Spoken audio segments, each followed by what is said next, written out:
Si je hurle pas, mais parlez calmement. Ils disent trop de vérité. Parfois, ils disent que le vaccin, c'est pas bien. Peut-être que je suis transparente. Non, mais pas du tout. La continuité de la politique du pays ne peut plus être celle d'Emmanuel Macron.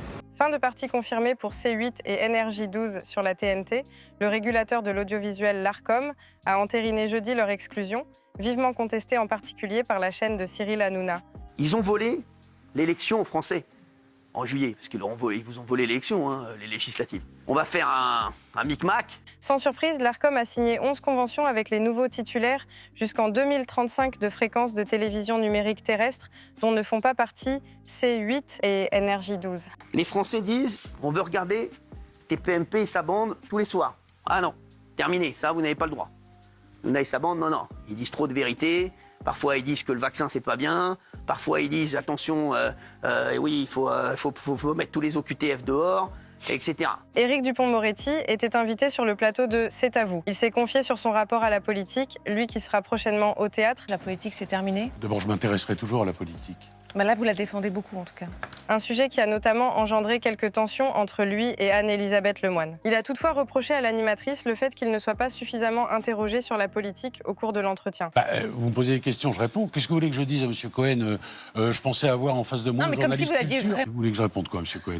Moi? Il n'y a que M. Cohen qui vous a posé des questions. Sur la politique, là, à l'instant, oui. Là, maintenant, il me semble en avoir posé 2-3, mais peut-être que je suis transparente. Non, mais pas du tout. Non. Bon. Mais non.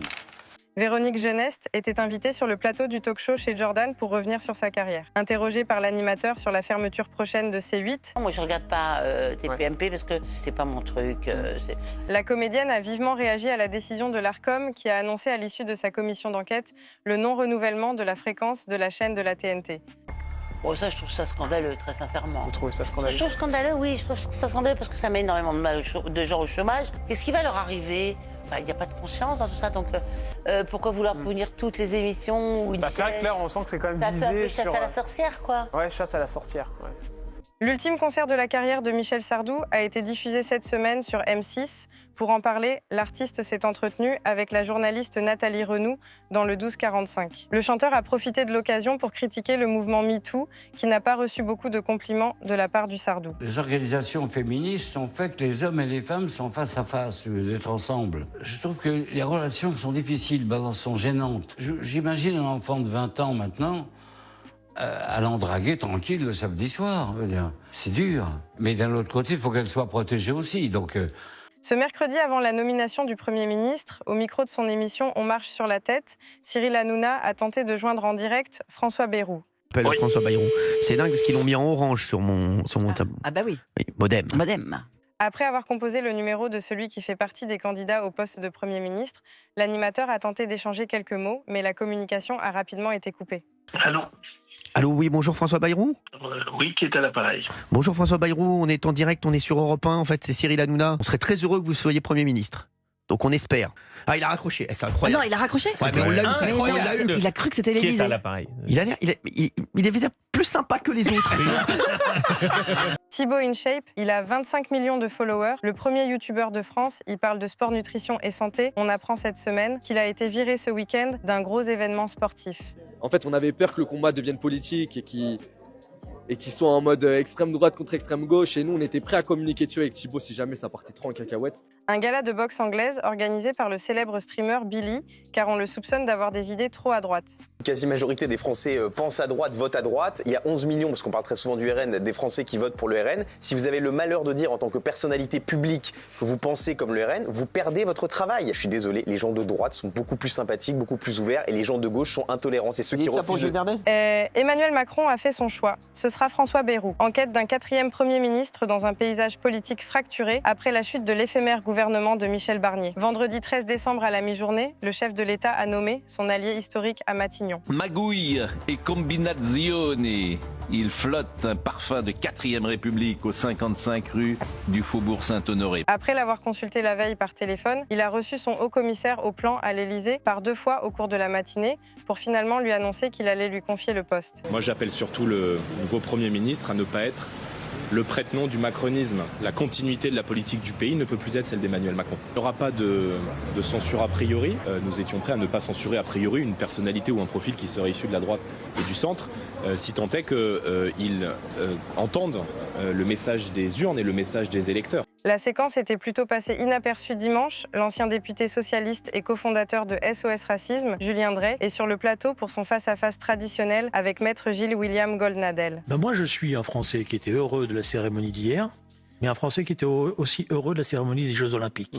Et moi, je n'ai pas lu la manière dont vous avez lu la cérémonie des Jeux Olympiques. Alors qu'il est interrogé de façon plutôt décontractée et souriante par l'animateur de l'émission Elliot Deval à propos de la cérémonie de réouverture de Notre-Dame de Paris, il va rentrer dans une colère noire sans que l'on comprenne vraiment pourquoi. Vous essayez de construire des oppositions. La théorie du complot. Dès qu'on vous dérange, on a la théorie du complot. Vous C'est deux 30 événements. secondes. Assumez ce que vous êtes. Hurler. Si je hurle pas, vous parlez calmement, on échange normalement. Vous me faites pas de leçons. Non, Sinon, je m'en vais. mais attendez, vous pouvez partir si vous avez envie de partir, il n'y a aucun problème. Mais vous parlez normalement. Cette semaine sur W9, des épisodes inédits d'un dîner presque parfait sont diffusés. C'était au tour de Yanis de recevoir ses convives. Pas vraiment un expert en cuisine, le jeune candidat leur a servi un poulet aux patates douces dont la sauce très particulière était essentiellement composée d'huile. Bravo, rien, tu as mené un poulet à l'arraché avec de l'huile. Eux disent une sauce, c'est pas une sauce, ils baignaient dans l'huile. Un raté que n'a pas manqué de souligner Michel, un dresseur aguerri au caractère bien trempé et à la langue bien déliée, qui a pris le sujet très à cœur et n'a pas mâché ses mots pour exprimer sa déception. Tu m'as sorti que de... Et ta bite était grossière que de la merde. Bon, tu n'as pas échangé le chapeau. Allez, mais t'as raison. Allez. Je veux rien savoir de toi. Sors. Allez, tu veux pas, hors de chez moi, hors de ma merde. T'es merde.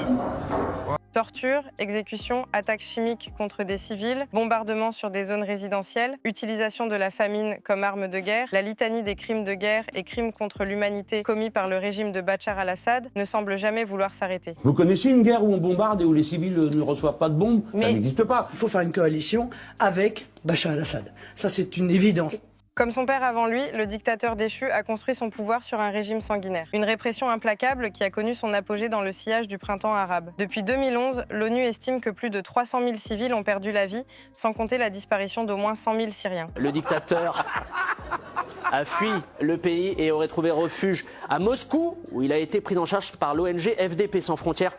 En même temps, vu les crimes qu'il a commis, il n'avait pas 36 000 endroits où demander l'asile, c'était soit la Russie, soit le plateau de TPMP. Jean-Pierre Foucault prend position. Dans une interview diffusée le samedi 14 décembre 2024 sur RTL, le monsieur loyal de l'élection de Miss France a réagi à la non-reconduction officielle de C8 sur la TNT après le 28 février 2025. Ça me surprend et ça m'attriste. Enfin, ils sont plusieurs centaines.